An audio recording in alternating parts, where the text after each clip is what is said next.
our lives didn't begin on a blank canvas, right? When we were born, in fact, there was a whole intricate picture of race that was painted before we were even born. And the same goes for our children. Simply put, being white in the United States has meaning. It always has. And in fact, as white people, we often don't give a lot of thought to our race because we don't have to, because we've never been confronted with that reality of living as a person of color in the U.S. In 1444, Europeans traded on the west coast of Africa with people wearing elaborate hairstyles, including locks, plaits, and twists. In 1619, the first slaves were brought from Jamestown.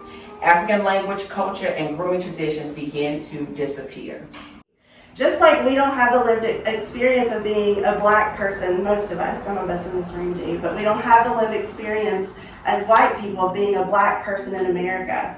So unfortunately, white people like to pretend that they're experts on the subject of race, when really, most of the time, we just need to shut our mouths and listen and learn from people of color.